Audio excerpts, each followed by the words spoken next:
Hello and welcome guys, very very warm welcome everyone. आप सबका दोस्तों तहे दिल से स्वागत है हमारे आज के 14 अगस्त डेली करंट अफेयर्स एनालिसिस में। मेरा नाम दोस्तों कुश पांडे है और आप देख रहे हैं the daily current affairs analysis.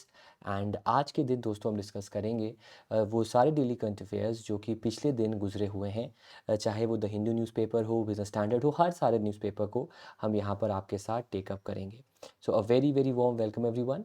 ये वीडियो आपका रिकॉर्डेड वीडियो है बिकॉज़ नेट का इशू चल रहा है, लेकिन हम क्वालिटी से कॉम्प्रोमाइज़ नहीं कर सकते। उसको देखते हुए हमने इस वीडियो को आपके लिए यहाँ पर जो है वो दोस्तों बनाया है। तो अगर मेरी आवाज़ आपको आ रही है, एक बार ज़रा फटाफट कमेंट कर दीजिएगा, जी सर, जी सर, जी sir, the voice is perfectly fine, ताकि हम वीडियो को और आगे दोस्तों जो है आपके लिए बढ़ा सकें। आगे बढ़ने से पहले दोस्तों, समय कम होता जा रहा है। मैं आपको दिखाऊंगा अभी एक चार्ट में कि समय कितना ज़्यादा आपका कम हो चुका है। तो उसको ज़रूर से एक बार देख लीजिएगा because that is again very very relevant important. And उसी समय के हिसाब से हम इस चर्चा को भी आपके साथ दोस्तों आगे बढ़ाएंगे। तो चलिए शुरू करते हैं, डिस्कशन का आगाज़ करते हैं। एंड सबसे पहले दोस्तों समय की बात करें तो आरआरबी पीओ मेंस के लिए बचे हैं 49 डेज़, आरआरबी क्लर्क मेंस के लिए 56 डेज़, आईपीएस क्लर्क मेंस के लिए 63 डेज़ और आईपीएस पीओ मेंस के लिए 111 डेज़ आ चुके हैं। और अब तो क्लर्क मेंस का, क्लर्क का प्री का भी एडमिट कार्ड आने वाला है, आ चुका है। तो उस या फिर क्लर्क प्री के बारे में डेटा आ चुका है। तो समय बहुत कम है, हमें बस लगातार बने रहना है हमारे सेशन में। दोस्तों आप सबके लिए 15 अगस्त के मौके पर हमने एक ऑफ़र निकाला है, जो ऑफ़र है इंडिया के कोड के नाम से। इस कोड का इस्तेमाल करेंगे तो आपको मिलेगा 37% का ऑफ़ हमारे सारे यस मॉक सब्सक्रिप्शन पे। अगर आप 6 मंथ्स का लेंगे आपको मिलेगा 2519 रुपीज़ का, 12 मंथ्स का लेंगे 3779 रुपीज़ का, 24 मंथ्स का लेंगे आपको मिलेगा 5039 रुपीज़ का total price for R S officer subscription. तो 37% ऑफ मिलेगा आपको starting from today, that is 14 अगस्त, और ये 16 अगस्त तक रहेगा। कोड है आपका इंडिया। तो इंडिपेंडेंस डे मनाइए, एक अपने को मौका दीजिए तैयारी करने का with the best faculties of banking, जो आपकी तैयारी को और आपको बैंकर बनाने में लगातार लगे हुए हैं। दोस्तों आते हैं आज की पहली खबर पे। उससे पहले दोस्तों, मेरा मोस्ट एंटिसिपेटेड बैच 20 अगस्त को शुरू होने वाला है, सफलता बैच। ये बैच में आरआरबी पीओ क्लर्क मेंस के डिस्कशंस किए जाएंगे लास्ट 4 to 5 मंथ्स के, और डिटेल मैंने इसके बारे में पहले बता दी है। इसके लिए कोड जो अभी एक्टिवेट हुआ है, वो कोड आपका दोस्तों जो है वो KP10 का कोड है। इस कोड का यूज़ करेंगे तो आपको 10% ऑफ मिलेगा इस बैच में। ये बैच आपको अलग से फ़िलहाल नहीं मिलेगा, इसके लिए आपको जी सब्सक्रिप्शन जो है उसको अवेल करना पड़ेगा। तो चलिए दोस्तों शुरू करते हैं बैंकिंग एंड फाइनेंशियल अवेयरनेस को। And I hope and wish आप लोग सब लोग रेडी हैं और आप लोग सब लोग यहाँ पर तैयार हैं हमारे इस डिस्कशन पे। मैं एक सेकंड ज़रा माइक चेक कर लेता हूँ बिकॉज कल इशू आ रहा था। तो एक बार इसको और ऊपर लगा लेते हैं। And I hope and wish कि अब मेरी आवाज़ पहले से बेटर हो गई होगी। तो चलिए दोस्तों शुरू करते हैं, डिस्कशन का आगाज़ करते हैं। एंड आते हैं हमारी आज की पहली खबर पे। भारत का एक पब्लिक सेक्टर बैंक है, भारत के top 3 to 4 public sector banks में से एक है, जिसका प्रॉफिट परसेंटेज अगर हम अभी बात करें, पिछले फाइनेंशियल ईयर की बात करें, वो प्रॉफिट परसेंटेज आपका 228% तक इंक्रीज़ हुआ था। तो इंडिया में हाईएस्ट था। इस बैंक ने खास तौर पे जो दृष्टिबाधित लोग हैं, जो ब्लाइंड हैं, जो देख नहीं पाते हैं, विजुअली इम्पेयर्ड हैं, उनके लिए एक special braille debit card launch हुआ है। मेरी नज़र में ये सवाल एग्ज़ाम में बन सकता है बिकॉज पिछली बार सवाल बना था इंडिया का पहला नंबरलेस क्रेडिट कार्ड किसने लॉन्च किया है, तो उसका आंसर था एक्सिस बैंक। वैसे ही इस साल सवाल बन सकता है कि इंडिया में एक स्पेशल ब्रेल डेबिट कार्ड किसने लॉन्च किया है, उसका नाम है आपका पंजाब नेशनल बैंक। आइए इसी खबर के बारे में डिटेल में डिस्कस करते हैं। इस पर्टिकुलर कार्ड का नाम है अंतः दृष्टि। ये नाम प्लीज़ पढ़ लीजिएगा, अंतः दृष्टि, या नॉट अंतः, अंतः दृष्टि नाम है इसका। और मतलब अंदर से मतलब अंतः मतलब अंदर की बात हो रही है, शरीर के अंदर की। तो अंतर्दृष्टि नाम है इसका, और विजुअली इम्पेयर्ड कस्टमर्स के लिए है। ये एक रुपे कार्ड है, एक रुपे डेबिट कार्ड है, जिसमें ब्रेल भाषा भी लिखी हुई है, और राउंडेड नॉच है इसका पीछे का साइड, जिससे हम उभरे हुए आपके इसमें नंबर्स भी हैं, जिससे जो ब्रेल भाषा जानते हैं, खास तौर पे हमारे जो दृष्टिबाधित लोग हैं, वो उसको पढ़ पाएंगे, समझ पाएंगे। और ये काफ़ी डिफरेंट होगा बाकी जो डेबिट कार्ड पीएनबी लॉन्च करता है, बिकॉज़ ये स्पेसिफिकली जो ब्लाइंड लोग हैं, जो दृष्टिबाधित लोग हैं, स्पेशली एबल्ड जिनको विजुअल इम्पेयरमेंट है, उनके लिए इस कार्ड को जो है वो आपका लॉन्च किया है। तो पीएनबी ने इस कार्ड को अभी रिसेंट में लॉन्च किया है। देखिए, जब कभी डेबिट कार्ड की बात होती है तो डेबिट कार्ड में आप अमाउंट विड्रॉ कर सकते हो या उसका यूज़ आप ई कॉमर्स पे या ऑनलाइन पेमेंट्स में कर सकते हो। तो यहाँ पर ये जानना ज़रूरी होता है कि कितना इसका एक लिमिट है। तो अगर हम इसके लिमिट्स की बात करें तो एक दिन में इससे आप 25,000 रुपीज़ निकाल सकते हैं। मतलब एटीएम विड्रॉल जो इसमें है वो 25,000 का है। एटीएम का फुल फॉर्म है ऑटोमेटेड टेलर मशीन। अगर आपको याद होगा कि एटीएम की इंटरचेंज फ़ी को भी बढ़ाया गया है, प्रपोज़ किया गया है, 21 रुपीज़ है, उसे बढ़ाकर जो 23 रुपीज़ कर दिया गया है। एक तरह से वो फ़ी जो एटीएम ऑपरेटर्स चार्ज करते हैं after all the free transactions have been exhausted, उसके बाद जब आप एटीएम का यूज़ करोगे, चाहे सेम या अदर का, अगर फ्री एटीएम ट्रांजैक्शंस ख़त्म हो गए तो वो अब 23 रुपये की बात हो रही है। इसके अलावा अगर हम पॉइंट ऑफ सेल डिवाइस की बात करें, आपने देखा होगा एक स्वाइपिंग मशीन होता है जहाँ पर आप कार्ड टैप करते हो या इंजेक्ट करते हो और फिर पिन डालते हो या फिर टैप करके पैसा निकालते हो, या फिर कोई online commerce transaction, e commerce मतलब फ्लिपकार्ट, अमेजन, तो वहाँ पर लिमिट जो है वो 60,000 तक की है। तो इन कैश विड्रॉ कर सकते हैं 25,000, और ऑनलाइन ई कॉमर्स पे जाके या ऑनलाइन कॉमर्स पे जाके, ऑनलाइन वेबसाइट्स पे जाके, या फिर पॉइंट ऑफ सेल डिवाइस से आप 60,000 रुपीज़ तक के ट्रांजैक्शंस यहाँ पर कर सकते हो। इसके अलावा जैसा कि आपने देखा होगा, स्टैंडर्ड है कि अगर आपको टैप एंड पे करना है, जिसको हम कहते हैं कॉन्टैक्टलेस ट्रांजैक्शन, जहाँ पर सिर्फ टैप करना है आपको, या फिर आपका जो डेबिट कार्ड है और जो डिवाइस का एनएफसी है, नियर फील्ड कम्युनिकेशन, वो आपस में इंटरैक्ट कर सकते हैं बिकॉज दोनों में एनएफसी है, तो वहाँ पर बिना आपके पिन डाले 5,000 रुपीज़ तक आप कर सकते हो। और सिमिलरली जो ऐसे एनेबल्ड टर्मिनल्स हैं वहाँ पर भी आप 5,000 तक कर सकते हो। तो बेसिकली जो टैप एंड पे फीचर है उसमें 5,000 रुपीज़ तक का एक अमाउंट है, और ये स्टैंडर्ड है। मतलब अभी एसबीआई ने भी यूपीआई टैप एंड पे लॉन्च किया था, वहाँ भी 5,000 है।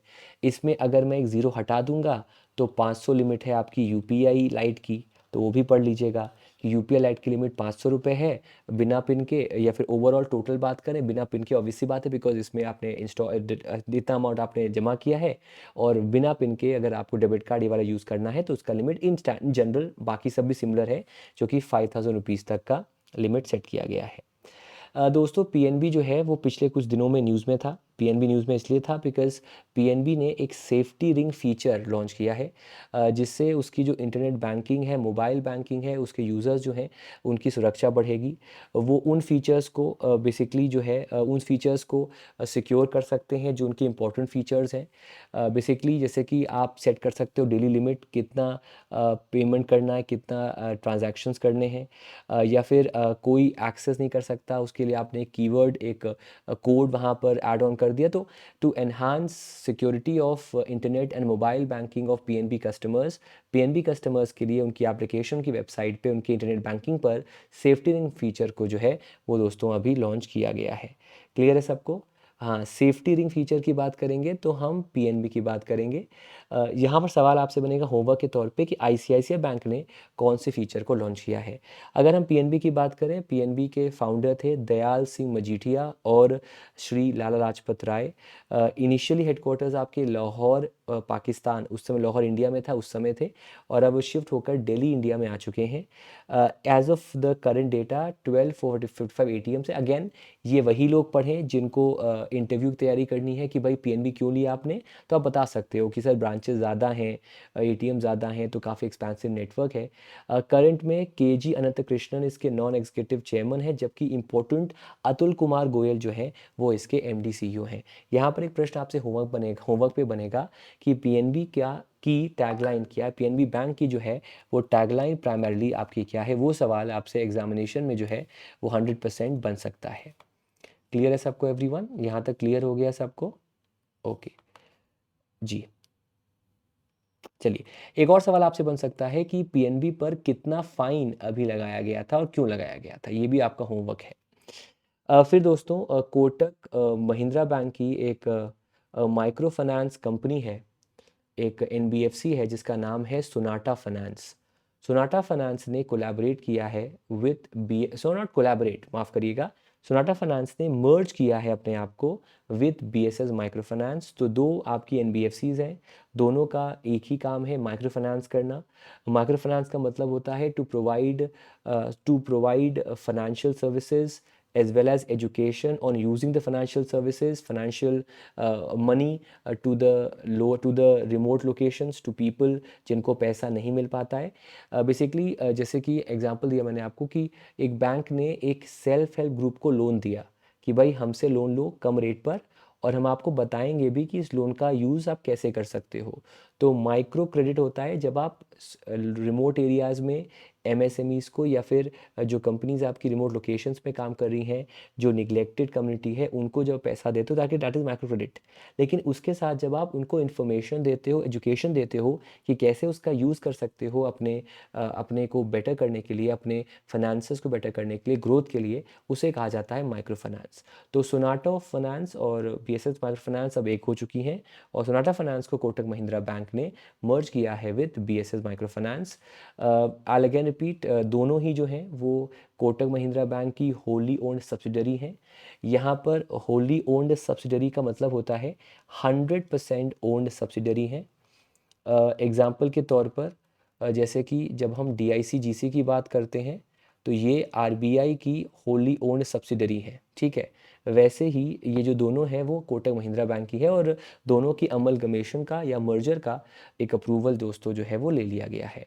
अप्रूवल के बाद दोनों एक ही तरह से काम करेंगी, एक ही बैनर के अंदर काम करेंगी, और इसके लिए जो नेशनल कंपनी लॉ ट्रिब्यूनल है जो इस मर्जर को अप्रूव करेगा, उसकी अप्रूवल भी यहाँ पर ले लिया गया है। अब दोस्तों यहाँ पर जो कीवर्ड आया वो कीवर्ड आया माइक्रो फाइनेंस। उसका एक और टर्म होता है माइक्रो क्रेडिट।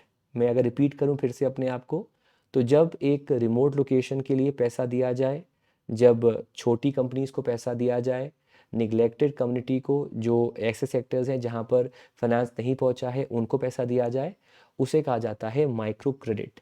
माइक्रो क्रेडिट में जब हम एजुकेशन ऐड करते हैं, फॉर एग्जांपल लोन के साथ हम उनको आइडिया दें कि लोन का इस्तेमाल वो कैसे कर सकते हैं, कब कर सकते हैं, कहाँ कर सकते हैं, उसे कहा जाता है दोस्तों आपका माइक्रो फाइनेंस।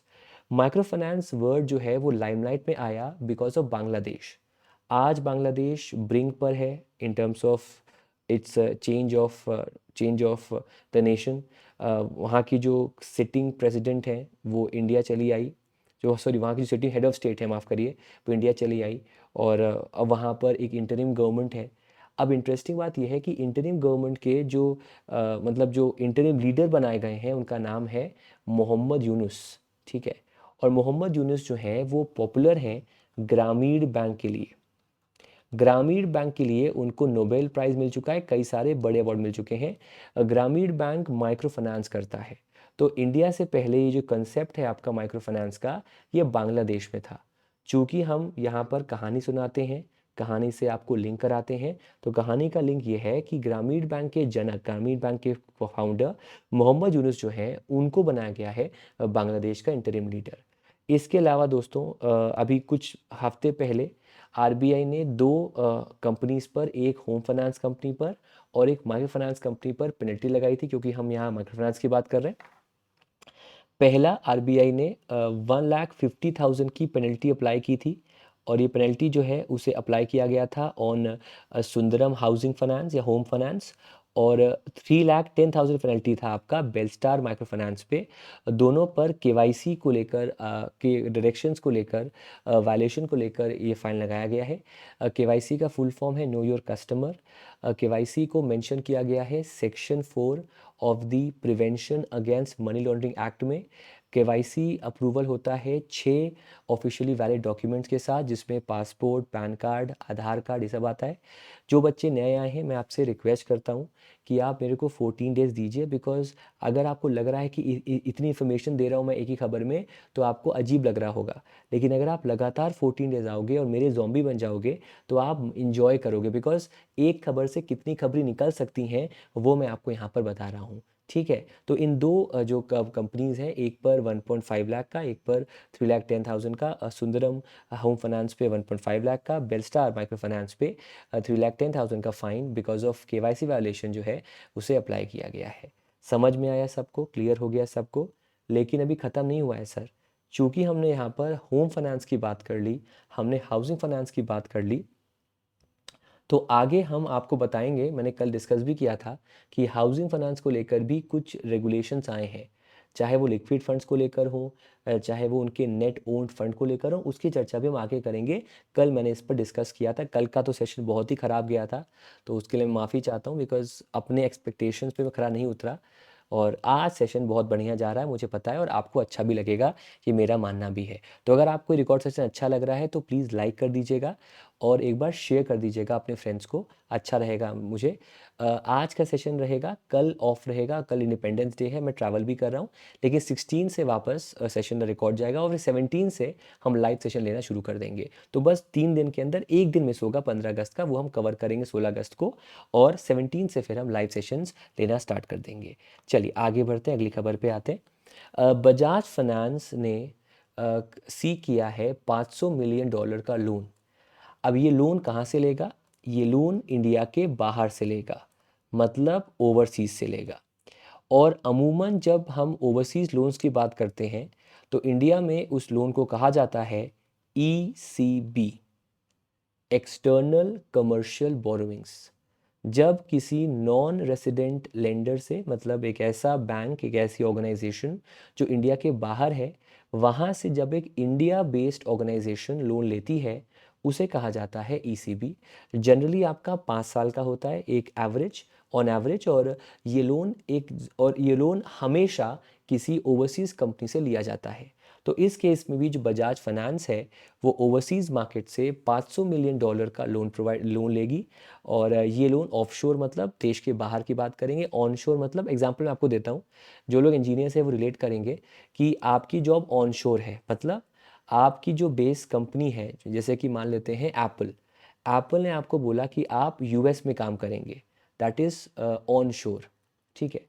लेकिन उसने कहा कि आप इंडिया में काम करेंगे, that is offshore with respect to Apple, because Apple का बेस लोकेशन यूएस है, दैट इज़ ऑनशोर, और उसका जो अदर लोकेशंस हैं, जैसे कि इंडिया में अगर उसका ऑफिस है, दैट इज़ ऑफशोर। यहाँ पर ऑफशोर का मतलब है कि इंडिया के बाहर से पैसा लिया जाएगा और उस पैसे को लिया जाएगा under the external commercial borrowings, जिसे आरबीआई मैनेज करता है। अच्छा, इंटरेस्टिंग बात यह है कि जो भी फंड्स आपके रेज़ किए जाएंगे, उसमें जो भी बेंचमार्क रेट होता है, जैसे कि इस समय बेंचमार्क रेट आपका, अगर हम एग्जांपल दें, रेपो रेट है। अब रेपो रेट अगर आपका लेट सपोज 6.5% है, तो उस पर हम 500 बेसिस पॉइंट और ऐड कर दें, मतलब 5% ऐड कर दें। मैंने आपको पहले बताया था, अगर आपको नहीं पता है, एक बेसिस पॉइंट का मतलब होता है 0.01%। तो अगर हम यहाँ पर 100 करेंगे तो कितना हुआ? 1% हुआ, और यहाँ पर 500 करेंगे तो 5% हुआ। तो अगर हम बेंचमार्क इंटरेस्ट रेट की बात करें, जो कि रेपो रेट है, तो जनरली जो लोन लिया जाएगा इसके अंडर $500 मिलियन का, वो लिया जाएगा at 5% above the benchmark rate. और अगर बेंचमार्क रेपो रेट है तो अराउंड 7% पर ये लोन जो है वो बाहर से बजाज फाइनेंस जो है वो आपका लेगा। अब देखो यार, बहुत सिंपल सी बात है, यहाँ पर हम ECB की बात कर रहे हैं, तो डिटेल में सवाल बनेगा ही आपसे। ECB का फुल फॉर्म है एक्सटर्नल कमर्शियल बोरोइंग। ECB एक कमर्शियल लोन है जो कि एक इंडियन एंटिटी, एक रेजिडेंट एंटिटी, इस केस में बजाज फाइनेंस, लेती है from any entity outside India, जो कि पहचानी हुई है। एग्जांपल के तौर पर अगर मान लेते हैं बैंक ऑफ अमेरिका ने लोन दिया बजाज फाइनेंस को, या लेट्स सपोज मेरिल लिंच ने लोन दिया, JP मॉर्गन ने लोन दिया, जो कि बाहर की बैंक्स हैं, तो वो जो बैंक्स हैं वो ओवरसीज़ नॉन रेजिडेंट एंटिटीज़ हैं, नॉन रेजिडेंट लेंडर्स हैं। और चूँकि Bajaj Finance India based organisation है, तो वो जो लोन दिया जाएगा वो ECB कहलाया जाएगा। ECB के एग्जांपल होते हैं buyers credit, suppliers credit, foreign currency convertible bond, जिसमें बोरो करके उसे कन्वर्ट करते हैं into foreign currency exchangeable bond, exchange कर सकते हैं करेंसी को। हालांकि डिटेल में नहीं जाऊंगा बिकॉज ये एग्जांपल्स हैं। और सवाल भी आपसे बनेगा कि with regards to the recent news of ECB given to the Bajaj Finance of $500 million, which of the following statement is correct with respect to ECB? हाल ही में बजाज फाइनेंस $500 रेज करेगा फ्रॉम ECB। ECB के context में, के संदर्भ में, इनमें से कौन सा स्टेटमेंट आपका सही है? तो वहाँ पर एक ऑप्शन आ सकता है आपसे कि ईसीबी के एग्जाम्पल क्या है। ईसीबी एग्जाम्पल हैं आपके buyers credit, suppliers credit, foreign currency convertible bond, foreign currency exchangeable bonds, loans, ये सारे एग्जाम्पल इसके हैं। जी। और बेसिकली इसको यूज़ किया जाता है बाय, ये इसको आप उसको क्रॉस कर दो, ये नहीं पढ़ना है आपको। इसको यूज़ किया जाता है बाय इंडियन कंपनीज, ताकि वो फॉरेन मनी को इंडिया में इन्वेस्ट करा सके, इंडिया में बोरो करा सके। इसको मैनेज करती है department economic affairs in collaboration with reserve bank of India, and ये दोनों मिलकर जो है इन ईसीबी को रेगुलेट करती हैं। इससे रिलेटेड जो कमिटी है जिसने ईसीबी सेटअप किया, उस कमिटी का नाम साहू कमिटी है, और 2013 में ईसीबी को उसने रिकमेंड किया था to be set up as a loan entity, और तब से लेकर अब तक ईसीबी के तहत जो हमारे इंडियन कंपनीज हैं वो ओवरसीज़ लोन्स मैक्सिमम 5 साल तक लेती रहती हैं। फिर एक बड़ी खबर आई है दोस्तों, अगर आपने पैसा जमा किया है, एक सेकेंड, अगर आपने, चल जाओ भाई, हाँ, पैसा जमा किया है एक डिपॉजिट टेकिंग एनबीएफसी में, एक ऐसी एनबीएफसी जो कि डिपॉजिट एक्सेप्ट करती है, अगर उसमें आपने पैसा जमा किया हुआ है तो 3 मंथ के अंदर आप पैसे विड्रॉ भी कर सकते हो कुछ केसेस में, जिन केसेस की जानकारी दी गई है। So according to a new circular by the RBI, जो कि वेबसाइट पे था, NBFCs will return full cash deposit within first 3 months in case of an emergency। जैसे कि मान लेते हैं आज आपने एक डिपॉजिट ओपन किया, एक लेट्स सपोज आपका एक टर्म डिपॉजिट था। जनरली एनबीएफसी में आप टर्म डिपॉजिट ही कर सकते हो, मतलब आप एक समय तक ही कर सकते हो, उसमें डिमांड नहीं कर सकते, विड्रॉल अलाउ नहीं होता है, एक समय के बाद ही पैसा निकाल सकते हो। तो अगर आपने लेट्स सपोज एक टर्म डिपॉजिट किया और आपके घर में कोई मुश्किल आ गई, तो जिस दिन आपने किया उसके 3 मंथ्स के पहले 3 मंथ्स में एक इमरजेंसी के केस में पैसे आप विड्रॉ कर सकते हो, और पूरे पैसे विड्रॉ कर सकते हो, हालांकि उस पर आपको इंटरेस्ट नहीं मिलेगा। ये अकेली खबर नहीं है सर।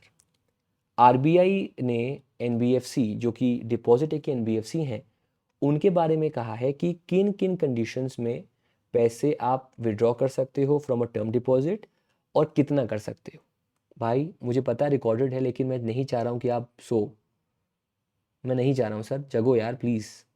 हम भी रात में, मैं रिकॉर्ड कर रहा हूँ रात में 2 बजे, क्योंकि मैं नहीं चाहता हूँ कि मिस हो। तो आप भी प्लीज़ जागो यार प्लीज़, ठीक है। एग्जाम्पल देता हूँ मैं आपको, जैसे कि बहुत सारे केसेस हो सकते हैं। एक केस हो सकता है कि भाई आपको इमरजेंसी है, मेडिकल इमरजेंसी है। एक केस हो सकता है फाइनेंशियल इमरजेंसी है। एक केस कोई अदर हो सकता है केस कि भाई आप नहीं चाहते हो पैसे जमा करना या फिर मेंटेन करना, तो वहाँ होता है।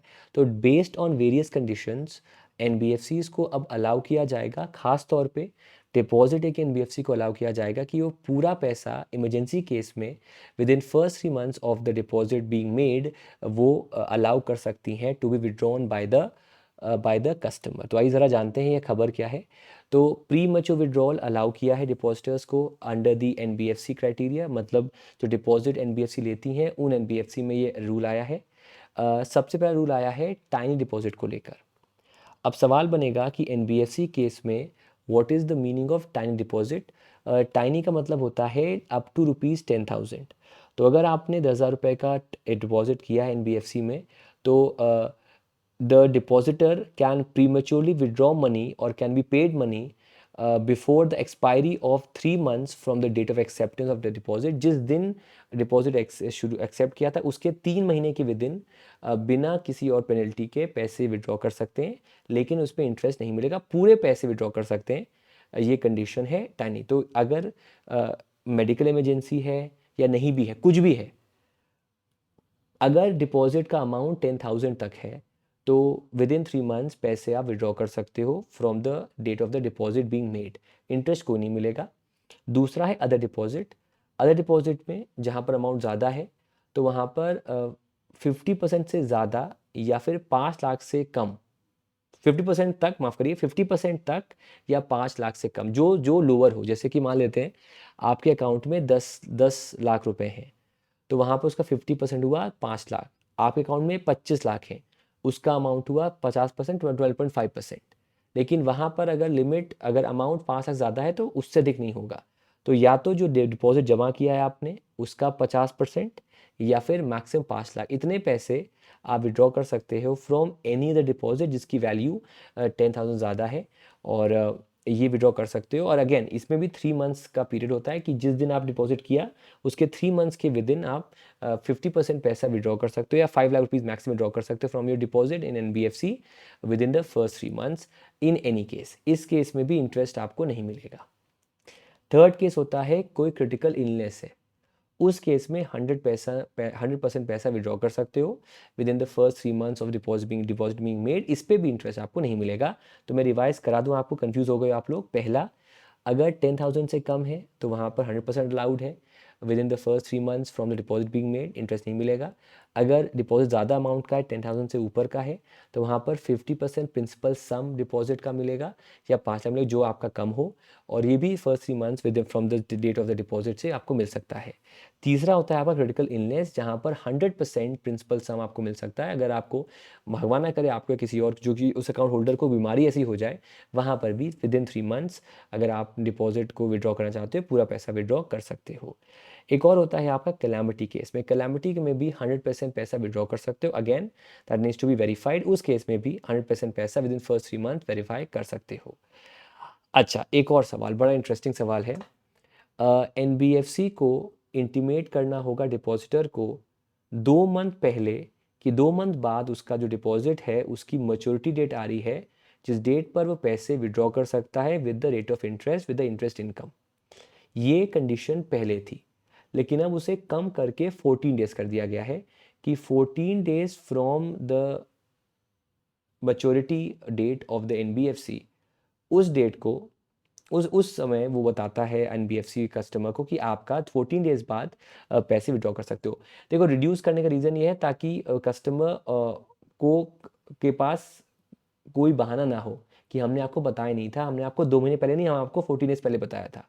सो NBFCs को इंश्योर किया गया है बाय RBI कि जो भी NBFC में डिपॉजिट है, जो भी टर्म डिपॉजिट है आपका, जनरली मैक्सिमम 5 साल का होता है, तो उसमें 14 days from the maturity date, उस डेट को उनको बताना पड़ेगा कि भाई 14 डेज बाद पैसा आप विड्रॉ कर सकते हो with the interest income on that deposit. पहले ये 2 मंथ्स का था और ये इफेक्टिव होगा, जो नए लॉज हैं आपके वो जनवरी 1 से अगले साल इफेक्टिव होंगे। अब जैसे मैंने आपसे कहा था दोस्तों, चूंकि हम यहाँ पर NBFC की बात कर रहे हैं, तो अभी NBFC एक कीवर्ड बनता है और NBFC आपका न्यूज़ में है बिकॉज एक तो टाटा कैपिटल जो है, जो कि एक कोर इन्वेस्टमेंट कंपनी थी, उसको अब चेंज करके एक इन्वेस्टमेंट क्रेडिट कंपनी बनाया जाएगा जिसे हम ICC कहते हैं। So the Tata Capital will be converted from a core investment company to an investment credit company by the RBI। दूसरा एक कंपनी है, स्टार्टअप है जय किसान, उसको RBI ने अप्रूवल दिया है to become a NBFC after उसने एक्वायर किया है majority stake in Kushal Finovation Capital. इस कंपनी में इसने मेजॉरिटी स्टेक इन्वेस्ट किया है इसने, इस वजह से अब जो जय किसान है वो लेटेस्ट कंपनी है जिसे नॉन बैंकिंग फाइनेंशियल कंपनी का स्टेटस जो है वो दिया गया because of its acquisition of Kusal Finovation capital. दो खबरें हैं, एक NBFC नई कौन सी बनी, दूसरा एक NBFC जिसका कैटेगरी को हमने from CIC to ICC change किया है। इसके अलावा कल चूंकि क्लास अच्छी नहीं हुई थी तो मैं एक बार रिपीट कर देता हूँ आपके लिए। According to the RBI, NBFC depositor can withdraw their entire deposit amount within 3 months in case of emergency, number one. Number two, अगर किसी हाउसिंग फाइनेंस कंपनी में पब्लिक डिपॉजिट मेंटेन किया गया है तो the public deposit amount can now be up to 1.5 times of its net worth fund. पहले एक housing finance company में जो पब्लिक डिपॉजिट एक्सेप्ट करता था housing finance company, it could be 3 times of the net worth fund, जिसे कम करके अब हमने 1.5 टाइम्स कर दिया है, नंबर वन। नंबर टू, एक नंबर एग्जाम में आ सकता है आपसे कि इंडिया में इस समय कितनी हाउसिंग फाइनेंस कंपनीज हैं। इंडिया में इस समय 97 हाउसिंग फाइनेंस कंपनीज हैं और इनमें से जो डिपॉजिट टेकिंग NBFCs हैं, deposit taking housing finance NBFCs हैं, उनकी संख्या सिर्फ 26 है। तो इनके लिए दोस्तों ये हुआ है इनके अलावा किसी और नए एनबीएफसी को अभी तक आरबीआई ने अलाउ नहीं किया है डिपॉजिट एक्सेप्ट करने को, लेकिन हाँ, ये जो आपकी 26 इंडिया में एनबीएफसीज हैं, इन्हें हम डिपॉजिट एनबीएफसीज कहते हैं, जिसमें आपकी कई सारी हाउसिंग फाइनेंस एनबीएफसी भी आती हैं, और टोटल 26 ऐसी एनबीएफसीज हैं जो डिपॉजिट एक्सेप्ट करते हैं। उनके लिए ये जो एक नया रूल है वो आपका दोस्तों आया है। इसके अलावा पहले क्या था कि housing finance companies have to maintain 13% liquid assets against public deposits। जो भी पब्लिक डिपॉजिट वो मेंटेन करती हैं उसके खिलाफ 13% उन्हें मेंटेन करना है, उतना लिक्विड एसेट्स को, जिसको बढ़ाकर अभी कर दिया गया है 15%। लेकिन 15% को भी बढ़ाया जाएगा फेज मैनर में। जनवरी 1 से जब ये लागू होगा उस समय 14% लिक्विड एसेट्स मेंटेन करने अगेंस्ट द पब्लिक डिपॉजिट, और उसी साल जुलाई में इसको बढ़ाकर 15% करने हैं। तो for 2024 it is at 13%, from January 1 of the next year 14% रहेगा, from July 1 of the next year ये रहेगा 15% पे। तो 13 अभी होगा, जनवरी को 14 होगा, और फिर जुलाई में 2025 में 15 होगा। समझ में आ रहा है सबको? क्लियर हो रहा है सबको? कतरा कतरा छप रहा है सबको? ओके।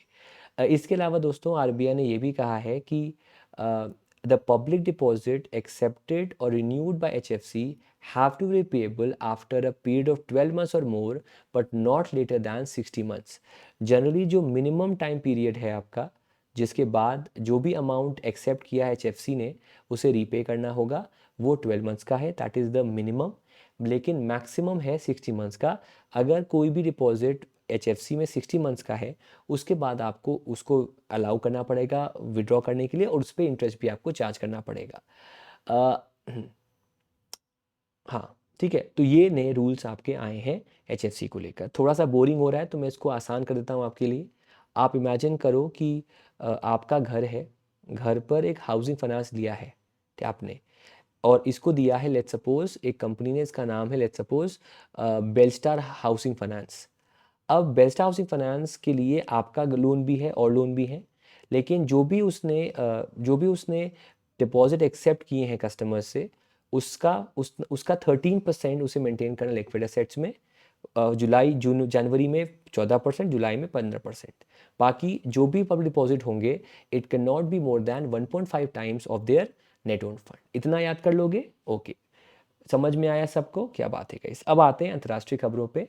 दोस्तों अफ्रीका में मंकी पॉक्स ने धावा बोला है फिर से, और ख़ास तौर पे करीब 15 देश ऐसे हैं जहाँ पर इसने धावा बोला है, जिसमें सर्वाधिक केसेस जो हैं वो डेमोक्रेटिक रिपब्लिक ऑफ कॉन्गो में दोस्तों देखे गए हैं, जहाँ पर 90% केसेस को यहाँ पर आपका चेक किया गया है। So according to World Health Organization there are as many as 15 countries, जिसमें बुरुंडी, कीनिया, रवांडा, उगांडा है, जहाँ पर which previously had no cases, लेकिन वहाँ पर अब एमपॉक्स आ गया है।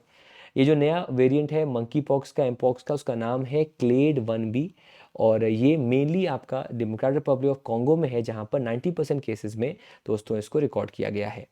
एमपॉक्स को जैसे मैंने पहले बताया, हम मंकी पॉक्स कहते हैं। एमपॉक्स एक मंकी पॉक्स वायरस है जो ऑर्थोपॉक्सी वायरस फैमिली का आता है। पहली बार इसे लैब मंकी में डिस्कवर किया गया 1958 में। ये वायरस आपका स्प्रेड करता है, बेसिकली ये एक जूनोटिक डिजीज़ है, मतलब एनिमल से स्प्रेड होता है। तो अगर कोई इन्फेक्टेड एनिमल किसी इन्फेक्टेड पर्सन या किसी पर्सन कॉल क्लोज कॉन्टैक्ट में आता है, उससे होता है, और फिर उस इंसान से फिर ये इन्फेक्ट होता है टू द अदर पर्सन। तो एक चेन होती है, जैसे कि मान लेते हैं किसी इन्फेक्टेड मंकी के कॉन्टैक्ट में आप आए, तो उससे आपको हो जाएगा और आपसे फिर दूसरे को हो जाएगा। मैं आपकी बात नहीं कर रहा, एग्जाम्पल दे रहा हूँ सर, इसलिए मैं नाम नहीं ले रहा।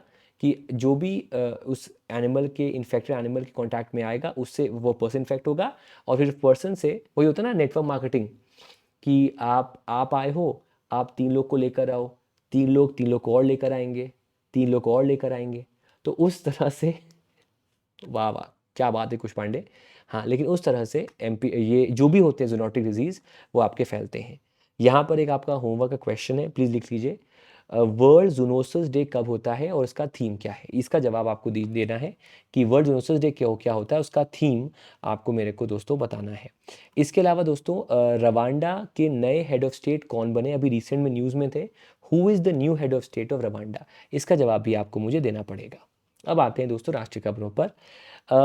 Oil and natural gas corporation जो भी वो न्यू जो ऑयल वेल्स हैं उससे जो भी वो अपस्ट्रीम करेगा क्रूड ऑयल को डीजल को, उस पर या सॉरी उससे जो भी अपस्ट्रीम करेगा, जो भी उससे वो जनरेट करेगा, मैन्युफैक्चर करेगा गैसेस को, उस पर वो 20% प्रीमियम चार्ज करेगा। मतलब जो भी उसका एक एवरेज प्राइस चल रहा है, इनफैक्ट जो भी उसका एक डोमेस्टिक नेचुरल गैस प्राइस है, उसके ऊपर वो 20% चार्ज करेगा। और ये ना सिर्फ ओएनजीसी करेगा बल्कि ऑल इंडिया भी करेगा। सो companies like ONGC and all India, यहाँ पर अब स्टेट ओन मतलब होता है गवर्नमेंट ओन्ड, और अपस्ट्रीम मतलब होता है जो जहाँ पर वो चीज़ मिलती है उसको वहाँ से निकाल कर उसे प्रोसेस करके उसे फर्दर एक्सपैंड करते हैं टू द आउटसाइड वर्ल्ड। जैसे कि इस केस में क्रूड ऑयल को निकाला जाएगा, सो इस केस में गैसेस को निकाला जाएगा और उस गैस को फिर हम एक सिस्टमैटिक तरीके से प्रोसेस करके उसको फिर सेल कर सकते हैं। तो जो भी प्राइस है, जो भी एज पर दी एडमिनिस्टर्ड प्राइस मैकेनिज्म, जो कि डोमेस्टिक नेचुरल गैस प्राइस होती है जिसको हम निकालते हैं, उस पर 20%, अगर 100 रुपये मान लेते हैं तो 120 रुपये पे वो सेल करेगा ऑयल इंडिया भी और ओएनजीसी भी। इससे कम से कम जो प्रोजेक्ट्स हैं गैस डेवलपमेंट के वो प्रॉफिटेबल हो जाएंगे, प्रोडक्शन बढ़ेगा और वो लंबे समय तक उसको हम फिर उन प्रोजेक्ट को हम कंटिन्यू कर सकते हैं। ओएनजीसी की बात करें, ये बना 14 अगस्त 1956 को। दिल्ली में हेडक्वार्टर्स हैं। अरुण कुमार सिंह इसके चेयरमैन एंड सीईओ हैं। ऑयल इंडिया लिमिटेड ये बनी आपकी 1959 में। दुलियाजान नोएडा में, दुलियाजान एक तो है और दूसरा नोएडा में। दुलियाजान आपका असम में है, वहाँ हेडक्वार्टर्स है, और डिगबोई के पास, और दूसरा नोएडा में हेडक्वार्टर्स है। रंजीत रथ ऑयल इंडिया लिमिटेड के आपके चेयरमैन एंड एमडी के तौर पर काम करते हैं। फिर दोस्तों, हाँ आपने सुना होगा, मैंने आपको बताया था एक नाम एसएनजी, बताया था ना मैंने आपको। एसएनजी का फुल फॉर्म होता है सिंथेटिक नेचुरल गैस। ठीक है, इंडिया में दो जगह बन रहे हैं आपके, एक बन रहा है वेस्ट बंगाल में और एक बन रहा है आपका उड़ीसा में। इन दो जगहों पर आपके सिंथेटिक गैसेस के प्लांट बनाए जाएंगे ताकि जो कोल है उसे कन्वर्ट किया जाएगा इनटू सिंथेटिक गैस, जो कि एक पोल्यूशन फ्री और इको फ्रेंडली गैस है जिसका इस्तेमाल फिर पावर फ्यूल में किया जाएगा। लेकिन अब जो भारतीय सरकार है, जो मिनिस्ट्री ऑफ कोल है, वो झारखंड में एक कोल माइन में अंडरग्राउंड कोल गैसिफिकेशन करेगी ताकि वहाँ पर जो कोल जनरेट होगा उसे वहीं से सिंथेटिक गैस में कन्वर्ट करके सप्लाई किया जाएगा। So India's first ever pilot project for underground coal gasification को लॉन्च किया गया है कास्ता कोल ब्लॉक, जमताड़ा, झारखंड में। जमताड़ा वही जहाँ से रैंडम कॉल्स आते हैं आपके पास, आपको लगता है कि आपकी वैल्यू है लेकिन नहीं, सबका कटेगा वाला डायलॉग आएगा कि भाई आपका बैंक अकाउंट का कुछ इशू होगा, कुछ पंगा करने वाले हैं वो आपको, इसलिए आपको फ़ोन कर रहे हैं। तो वही जमताड़ा, तो वहाँ पर कास्ता कोल ब्लॉक है, वहाँ पर ये एक प्रोजेक्ट लाया जाएगा जिसको मैनेज करेगा ईस्टर्न कोलफील्ड लिमिटेड। इसके लिए उसने कोलैबोरेट किया है with central mine planning and design institute Ranchi और अर्गो एक्सर्जी टेक्नोलॉजीज़ के साथ फ्रॉम कनाडा। तो एक कनेडियन कंपनी है अर्गो एक्सर्जी टेक्नोलॉजीज़ और एक इंडियन आपकी इंस्टीट्यूट है the central mine planning and design institute जो कि रांची में, उनके साथ मिलकर इसका कोलैबोरेशन जो है वो दोस्तों किया जाएगा। मैं वो हट जाता हूँ, तो ये देखिए आपके सामने रहा। तो इनके साथ मिलकर ये कोलैबोरेशन जो है हाल ही में वो किया जाएगा। समझ में आ गया ना सर आपको सिंथेटिक गैस क्या है, जो कि बनती है कोल को एसिफाई करके उसे, उसमें हम मीथेन को भी ऐड कर देते हैं जिससे सिंथेटिक गैस बन जाती है और वो फिर इको फ्रेंडली तरीके से यूज़ हम कर सकते हैं। अगर हम कोल इंडिया लिमिटेड की बात करें तो 75 में आपका बना, कोलकाता वेस्ट बंगाल में हेडक्वार्टर्स है और पीएम प्रसाद इसके करंट में चेयरमैन एमडी हैं। ये अभी निर्माण स्कीम की वजह से न्यूज़ में थी, जहाँ पर अगर इसके एरिया में जहाँ पर कोल इंडिया का एग्जिस्टेंस है, वहाँ पर अगर कोई ऐसी फैमिली जिसकी एनुअल इनकम 8 लाख से कम है, उसका बच्चा मेंस के लिए क्वालिफाई किया है, तो उसको साल भर 1 लाख रुपए तक का सपोर्ट कोल इंडिया लिमिटेड प्रोवाइड करेगी। फिर दोस्तों, आईआईटी गांधीनगर और आईआईटी इंदौर, उन्होंने मिलकर लॉन्च किया है सी नर्मदा। जाहिर सी बात है यहाँ पर नर्मदा की बात होगी, और इंडिया में अगर हम रिवर की बात कर रहे हैं तो रिवर कंजर्वेशन की बात करेंगे, रिवर मॉनिटरिंग की बात करेंगे। तो आईआईटी गांधीनगर, आईआईटी इंदौर ने centre for Narmada river basin management launch किया है और इससे नर्मदा रिवर को स्टडी किया जाएगा और जो इश्यूज़ हैं उसको लेकर उस पर काम किया जाएगा। ये सेंटर जो है वो वर्क करेगा आईआईटी इंदौर के साथ और इसे मिलिट्री जल शक्ति सपोर्ट करेगी और इसका मेन गोल है कि प्रॉब्लम देखना रिवर की हेल्थ में क्या है और कैसे उसको सस्टेनेबल तरीके से हम प्रिजर्व कर सकते हैं। नर्मदा रिवर की बात करें तो ये रिवर आपकी एमपी, महाराष्ट्र, गुजरात में चलती है। जाहिर सी बात है, एमपी, महाराष्ट्र, गुजरात है तो इंदौर और गांधीनगर की बात करेंगे। और एशिया के सबसे बड़े डैम्स में से एक जो सरदार सरोवर डैम है गुजरात में, वो भी इसी रिवर पे आपका बना हुआ है। तो इसका एग्जिस्टेंस, इसका इंपॉर्टेंस गुजरात, मध्य प्रदेश और महाराष्ट्र में काफ़ी ज़्यादा है। अब चूँकि हमने दोस्तों यहाँ पर आईआईटी की बात की और काफ़ी समय से मैंने आपको आईआईटी को लेकर टेबल नहीं दिया है, तो ये रहा आपके सामने टेबल। अभी हाल ही में एनआईएफ रैंकिंग आई थी जिसमें आईआईटी मद्रास ने टॉप किया है इंजीनियरिंग में ओवरऑल कैटेगरी में। इंडिया इजराइल ने एग्रीमेंट किया है, मिलकर वो एक वाटर टेक्नोलॉजी सेंटर बनाएंगे और इस सेंटर भी कहाँ बनेगा आपका, आईआईटी मद्रास में। तो उस वजह से आईआईटी मद्रास न्यूज़ में है। आईटी मंडी आपका न्यूज़ में है और उसका रीज़न है न्यूज़ में आने का बिकॉज़ वहाँ पर उनके सिलेबस में जो उनका फाइनल ईयर का सिलेबस है उसमें एज अ कंपलसरी सब्जेक्ट के तौर पर री इनकारनेशन को, पुनर्जन्म को, और आउटर बॉडी एक्सपीरियंस, मतलब आपको लगता है कि आपको अपने बॉडी के बाहर मतलब स्पिरिचुअल एक्सपीरियंस हुआ, ऐसा जो एक्स्ट्रा ऑर्डनरी था, एक्स्ट्रा जो कभी ऑर्डनरी और जो कि जनरली आपको नहीं होता, जो जिससे लगता है कि आप किसी से बात कर रहे हो out, which is something that you can feel and understand. तो वो सब्जेक्ट्स को ऐड किया जाएगा और इसके लिए कोलैबोरेशन किया गया है विद इंडियन नॉलेज सिस्टम्स। और ये आईटी मंडी और ये जो जो इंडियन नॉलेज सिस्टम है उसे 2020 में लॉन्च किया गया है, उसके तहत ये दो सब्जेक्ट को ऐड किया जाएगा आईटी मंडी में। फिर दोस्तों आईटी कानपुर ने साथ ही आईबीपीएस लॉन्च किया है और इसके अलावा एक कैंसर डिटेक्शन डिवाइस बनाया था इन्होंने जो कि था मुंह परीक्षक, उसको अब कमर्शियल किया जाएगा और उसके लिए उसको कमर्शियल लॉन्च करने के लिए स्कैन जीनी साइंटिफिक के साथ कोलैबोरेट किया गया है। साथ ही आईपीएस में बैंक कोचिंग की तैयारी कराई जाएगी। फिर दोस्तों आईटी बॉम्बे की बात करें तो भारत का पहला Indian nano electronics users programme जो है वो आईटी बॉम्बे में आपका लॉन्च हुआ है। आईटी भुवनेश्वर की बात करें तो उन्होंने एग्रीमेंट किया है आईजी ड्रोन्स के साथ और disaster management R and D research development करेंगे वो आईजी ड्रोन्स के साथ मिलकर, और उनके साथ मिलकर आईटी भुवनेश्वर जो है वो आईजी ड्रोन्स को लेकर अग्रीमेंट करेगा ताकि उसका यूज़ हम डिज़ास्टर मैनेजमेंट में कर सकें।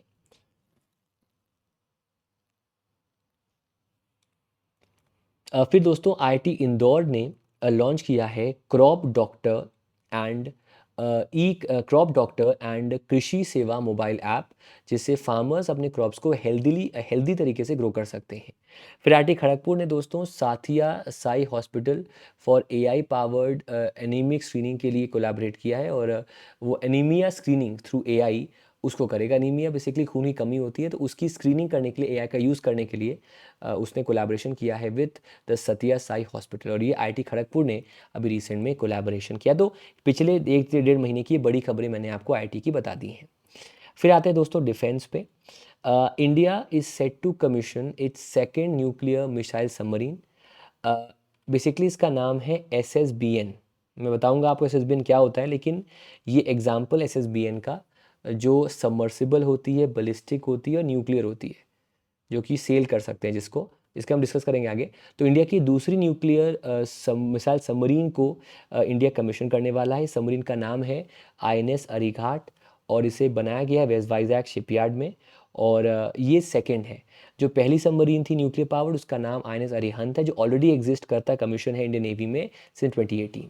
जो थर्ड सबमरीन बनेगी इस कैटेगरी में वो रहेगी INS अरिधमन जो कि थर्ड न्यूक्लियर सबमरीन होगी। ये तीनों एग्जाम्पल हैं आपके SSBN के। बेसिकली इन्हें कहा जाता है शिप सबमर्सिबल बलिस्टिक न्यूक्लियर।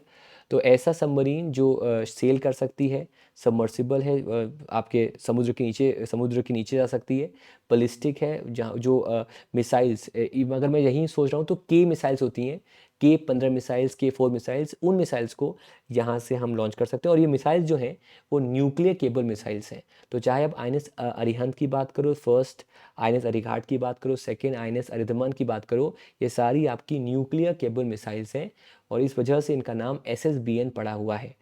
देखो यार, सिंपल सी बात है, हमारा जो पड़ोसी देश चाइना है उसके पास अराउंड 60 ऐसे सबमर्सिबल ऐसे सबमरीन्स हैं और इंडिया के पास अभी सिर्फ एक है। तो हमें काफ़ी लंबे जाना है because maritime security is a threat जब हम जानते हैं चाइना के बारे में कि उसने कैसे एक 9 डैश लाइन ड्रॉ कर दी, एक वर्चुअल लाइन, जिससे साउथ चाइना सी में उसने बोला कि इस एरिया में जो भी आता है वो हमारे पास आता है, जिसको लेकर फिलीपींस हो गया, जापान हो गया, अलग अलग देश हो गए परेशान हैं। तो उसको देखते हुए इंडिया को भी अपना जो मिलिट्री, जो उसका नेवल आर्सनल है, उसे और स्ट्रॉन्ग करना पड़ेगा। फिर दोस्तों, भारती ग्लोबल ने एक्वायर किया है 24.5% स्टेक इन बीटी ग्रुप, उसमें इन्होंने एक्वायर किया है। भारती ग्लोबल एक इंटरनेशनल इन्वेस्टमेंट आर्म है भारतीय एंटरप्राइजेस का, और उसने इन्वेस्ट किया है, एक्वायर किया है 24.5% stake in BT group. BT group British Telecom का एक ब्रिटिश टेलीकॉम ग्रुप है, और इसकी डील रही है आपकी $4 बिलियन की। और इसको परचेज़ किया गया है through the Bharti televentures UK limited, जो कि भारती ग्लोबल की एक होली ओन सब्सिडरी है, जो कि यूके में वर्क करती है। अब इंटरेस्टिंग बात सुनिएगा ध्यान से, बड़ा इंटरेस्टिंग सा ये खबर है। मैंने आपको बताया था कि जो आईआरसीटीसी ऐप है, वहाँ पर जाकर अगर आप टिकट बुक करते हैं दिल्ली का, तो डीएमआरसी के साथ टाई अप करके उसी टिकट पे बैक साइड पे आप दिल्ली मेट्रो के टिकट भी बुक करा सकते हो, ताकि उसके बैक साइड को स्कैन करके आप दिल्ली मेट्रो ट्रैवल कर सको जहाँ तक आपको जाना है।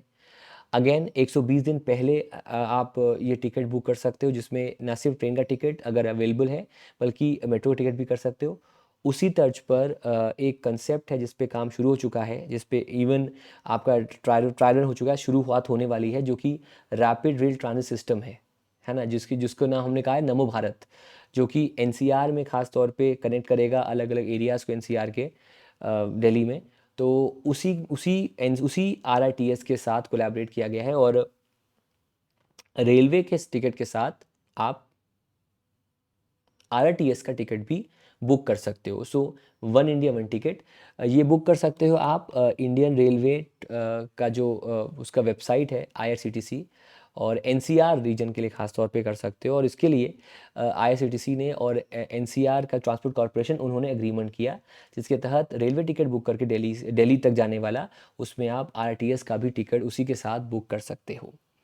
दोस्तों, इससे जो एक्सपीरियंस होगा इंडियन रेलवेज़ का बेटर होगा। बिना आपको लाइन में लगे आप उतर के सीधे नव भारत ट्रेन में बैठकर जहाँ भी आपको जाना है, एनसीआर में जो भी कनेक्टिविटी है इस आरटीएस की, उसके ज़रिए कर सकते हैं।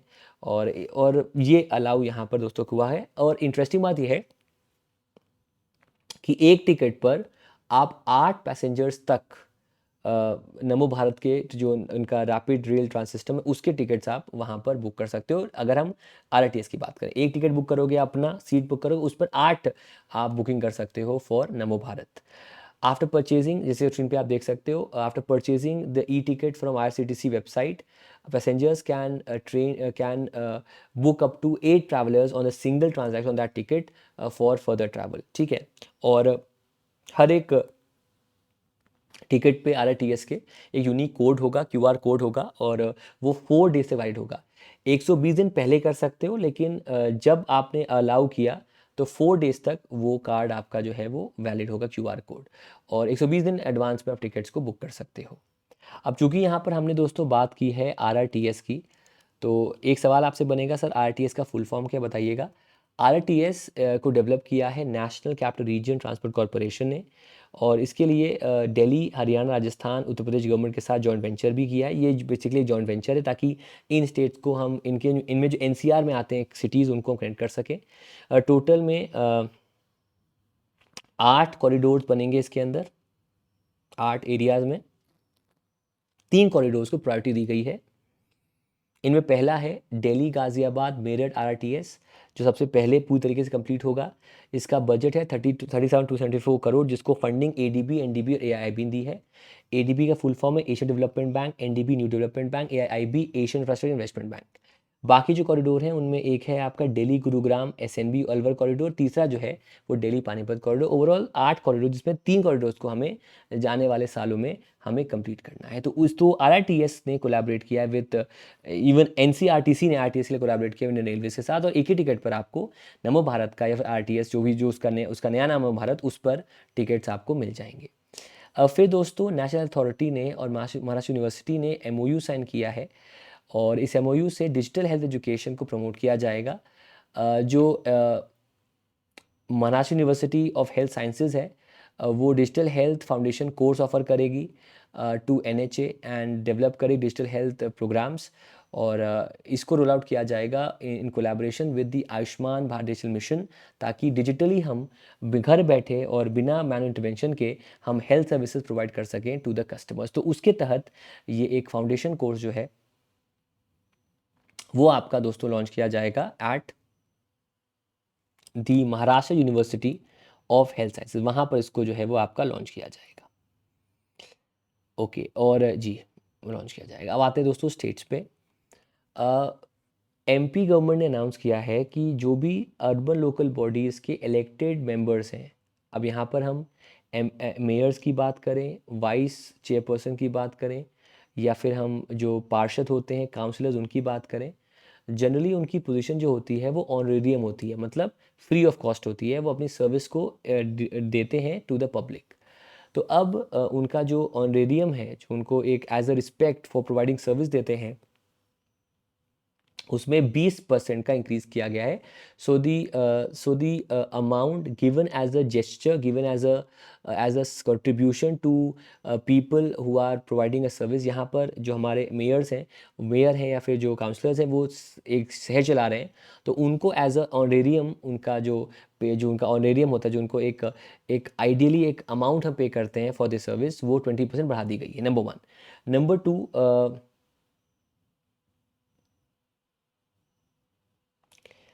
म्यूनसिपालिटी को लेकर भी काम किया गया है कि ऐसी कोई म्यूनसिपालिटी, ऐसा कोई म्यूनिसिपल कॉरपोरेशन जिसने अपनी इनकम मोस्टली थ्रू टैक्सेस और फी को इंक्रीज करके 2 करोड़ कर दिया है, सॉरी माफ़ करिएगा, ऐसी कोई म्यूनसिपालिटी जिसने अपनी इनकम को इंक्रीज किया है by applying taxes and fee, उसे मिलेगा 2 करोड़ का। और अगर कोई म्यूनसिपल काउंसिल है उसे मिलेगा 5 करोड़ रुपए का एक अमाउंट हर साल। तो जो ऐसी म्यूनसिपालिटीज़ हैं जो छोटे लेवल पे काम करती हैं, जो ऐसी म्यूनसिपल काउंसिल जो बड़े शहरों में काम करती हैं, म्यूनसिपालिटी को मिलेगा 2 करोड़ अगर वो अपनी इनकम बढ़ाती हैं mostly through taxes and fee. और अगर म्यूनसिपल काउंसिल सेम काम करती है तो उसे 5 करोड़ का इंसेंटिव मिलेगा, ताकि एक तरह से ये जो अमाउंट उनको मिलेगा उसका इस्तेमाल जो मेयर हैं, जो पार्षद हैं, वो अपने एरिया में जो एक इंफ्रास्ट्रक्चर है उसे करने में करें। बिकॉज अगर आप टैक्स ज़्यादा ले रहे हो तो कहा जाता है ना, एक अभी आजकल एक सेइंग है कि हम टैक्सेशन US की तरह कर रहे हैं, लेकिन हम जो सर्विस दे रहे हैं वो सोमालिया की तरह है। तो ये कंडीशन दोबारा रिपीट ना हो कि हम टैक्सेस भी अच्छा लें और उससे इनकम बढ़ाएं, लेकिन उसके बदले सर्विसेज भी प्रोवाइड करें। तो उसको लेकर म्यूनसिपैलिटी लेवल पर, म्यूनसिपल काउंसिल लेवल पर, म्यूनसिपैलिटी लेवल पर 2 करोड़ का फंड मिलेगा फ्रॉम द कंसर्न अथॉरिटी, और 5 करोड़ मिलेगा फंड आपका from to the concern authority to municipal council, ताकि उस पैसे का इस्तेमाल फिर इंफ्रास्ट्रक्चर को, सिटी के उस एरिया को बढ़ाने में किया जाए। उस वजह से ये डेटा अपने आप इंपॉर्टेंट दोस्तों हो जाता है। तो अमाउंट पढ़ लीजिएगा, म्यूनसिपालिटी के 2 करोड़ है, म्यूनसिपल काउंसिल के लिए आपका जो है वो 5 करोड़ यहाँ पर दिया गया है। फिर दोस्तों बिहार गवर्नमेंट ने अनाउंस किया है कि अगर उसके प्रदेश में कोई भी टेम्पल है, कोई भी मठ है, कोई भी ट्रस्ट है, उसका रजिस्ट्रेशन होना ज़रूरी है। बिना उसके उसे ना तो सपोर्ट किया जाएगा, ना ही उसको लीगलाइज किया जाएगा। सो बिहार के अंदर डिस्ट्रिक्ट मजिस्ट्रेट्स को कहा गया है कि आपके एरिया में जो भी टेम्पल हैं, मठ्स हैं, ट्रस्ट हैं, उनको रजिस्टर करना ज़रूरी है, और उनको ही सपोर्ट आपका जो है वो सरकार करेगी।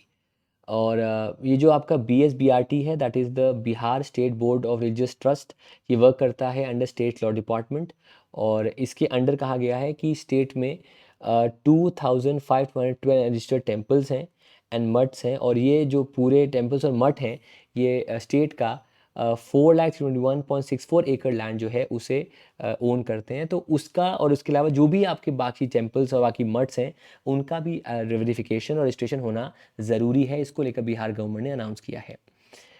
फिर दोस्तों महाराष्ट्र का जो एंशियंट रॉक आर्ट है उसे प्रोटेक्टेड मॉन्यूमेंट कहा गया है। और ख़ास तौर पे रत्नागिरी में आप स्क्रीन पे देख सकते हैं, ये मन एग्जैक्टली वो इमेज नहीं है, लेकिन 2 तरह के एंशियंट रॉक आर्ट फॉर्म्स हैं, एक है जियोग्लिफ और एक है आपका पेट्रोग्लिफ। जियोग्लिफ आपके सामने है जो कि बनता है लैंड फॉर्म में, लैंड पे बनता है, और जो माउंटेन्स पे बनता है वो होता है आपका पेट्रोग्लिफ। तो और यहाँ पर आप देख सकते हैं ये पूरी बिल्ली का रूप दे रहा है, ये यहाँ पर बकरी है, आदमी है, फिर चक्र है ना, छोटे मोटे एनिमल्स हैं, घोड़ा है, मतलब तो geoglyphs basically are art forms, are paint, are art forms और caricatures made on the surface on the land. Petroglyph basically are art which is made on rocks. लेकिन इस आर्ट में खासियत होती है कि इसमें हम सिर्फ कुल्हाड़ी का, हैमर का और पत्थर का से उसका सहारा लेते हैं उसको नक्काशी करने के लिए, बनाने के लिए। वो होता है आपका पेट्रोग्लिफ और जियोग्लिफ। तो रत्नागिरी में जो ऐसे तमाम आपके आर्टिफैक्ट, तमाम आपके जो आर्ट्स के आर्टिफैक्ट्स हैं, उन्हें दोस्तों अब प्रोटेक्टेड एनवायरनमेंट रखा गया है under the Maharashtra ancient monuments and archaeological sites and remains act of 1960। उसके अंडर इन्हें दोस्तों जो है वो मेंटेन किया गया है। ये जो एंशियंट आर्टवर्क्स हैं वो मिज़ोलिथिक और कई केसेस में और पुराने एरियाज़ में आते हैं जिसमें एनिमल्स और फुटप्रिंट दिखाए गए हैं। रत्नागिरी करीब 1500 आर्टवर्क्स उसके एरिया में हैं जो 70 साइट्स पे। उनमें से कुछ साइट्स को टेंटेटिव लिस्ट में रखा गया है और यूनेस्को हेरिटेज साइट। उससे याद आया दोस्तों, अभी हाल ही में 25 हेरिटेज साइट्स को स्टेटस दिया गया है, जिसमें इंडिया को मिला है उसका 43rd हेरिटेज साइट्स का नाम है आपका अहोम मैडम्स। मैक्सिमम जो है वो अभी भी है किसके पास, इटली के पास 60, और अभी हाल ही में 60th उनकी एक एंशियंट रोड है उसको स्टेटस दिया गया है। फिर दोस्तों भारत का जो मिनिस्ट्री है अल्पसंख्यक मंत्रालय जो है, जो मिनिस्ट्री है मिलिट्री अफेयर्स का, उन्होंने पारसी पॉपुलेशन को इंक्रीज़ करने के लिए, उनके डिक्लाइन को रोकने के लिए जियो पारसी स्कीम को लॉन्च किया है। आपको बता दूं मैं आपको, चाहे आप बिरला की बात करो या फिर स्पेसिफिकली आप बात करो टाटास की, वो सारे आपके पारसीज़ हैं, ठीक है, खासतौर पे टाटास। तो पारसी पॉपुलेशन लगातार कम हो रही है, उसको बढ़ाने के लिए ये स्कीम लॉन्च की गई है। इसको लॉन्च किया minister of the military affairs जून साहब ने। और इसके लिए जो पारसीज़ हैं उन्हें अप्लाई करना पड़ेगा ऑनलाइन, और उन्हें स्टेटस चेक करना पड़ेगा, और उन्हें उसके थ्रू डायरेक्ट उनके अकाउंट में डायरेक्टली उनको बेनिफिट जो है अमाउंट के तौर पे दिया जाएगा। जियो पारसिक सेंट्रल सेक्टर स्कीम है, इसका मतलब है 100% ये स्कीम जो है उसको सरकार ओन करती है, सरकार ही करेगी, स्टेट गवर्नमेंट नहीं करेगा। और इसमें पारसी कपल्स को मेडिकल ट्रीटमेंट और चाइल्ड केयर के लिए फाइनेंशियल सहायता ये स्कीम जो है वो आपका प्रोवाइड करेगी। फिर दोस्तों गवर्नमेंट ने अगस्त 23rd को डिक्लेयर किया था नेशनल स्पेस डे, और ये अभी होगा। और इसके अलावा एक सेलिब्रेशन नेशनल स्पेस डे को कराया जाएगा टुमारो एट कृषि भवन बाय डिपार्टमेंट ऑफ फिशरीज। फिर वर्ल्ड ऑर्गन डोनेशन डे होता है, ये होता है आपका ऑन 13th अगस्त, और इसका थीम है आपका be the reason for someone smile today. उस थीम पर ये डे जो है वो ऑब्जर्व होता है। फिर आते हैं दोस्तों अपॉइंटमेंट्स पे। राजकुमार चौधरी बने हैं chairman MD national hydro power corporation के, और ये इनका नाम है राजकुमार चौधरी। संदीप पौंड्रिक बने हैं secretary of ministry of steel. मैंने आपको स्टील के बारे में बताया था, JSW के बारे में। ऑस्ट्रेलिया में उसने एक माइन को परचेज़ किया है, कोलैबोरेट किया उसके साथ। फिर SBI के one of the new MDs, total में 3 से 4 MDs होते हैं, उनमें से जो नए MD बने हैं उनका नाम है राणा AK सिंह। इनके अलावा 3 और MDs हैं, जिनमें एक CMD है, 2 MDs हैं, अश्विनी कुमार तिवारी, विनय M टोन से, जो कि लेटेस्ट बने थे, और CS सेट्टी जो रिप्लेस करेंगे आपके खारा साहब को ऑन अगस्त 28, और वो SBI के नए CMD के तौर पर काम करेंगे। तो वो डेटा भी, नाम भी याद करिएगा। फिर दोस्तों NIMSME हैदराबाद को मिला है उत्कृष्ट सर्टिफिकेट।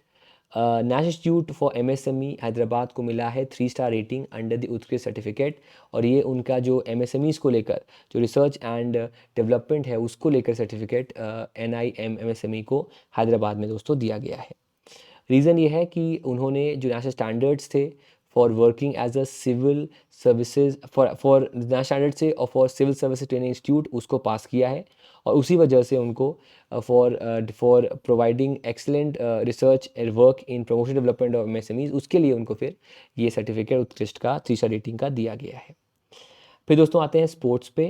तो हरियाणा में पहला ग्लोबल वुमेंस कबड्डी लीग होगा, और इसे ऑर्गेनाइज करेगा होलिस्टिक इंटरनेशनल प्रवासी sports association along with world kabaddi, और हरियाणा में होगा, और 15 कंट्री से फीमेल एथलीट्स यहाँ पर आने वाली हैं।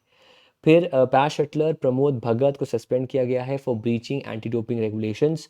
और बैडमिंटन के पैश शटलर हैं, वो वर्ल्ड चैम्पियन है, ओलंपिक चैम्पियन भी हैं, और 18 मंथ्स तक इनको ये कोई भी स्पोर्ट नहीं खेल सकते हैं। जी, नेक्स्ट आते हैं।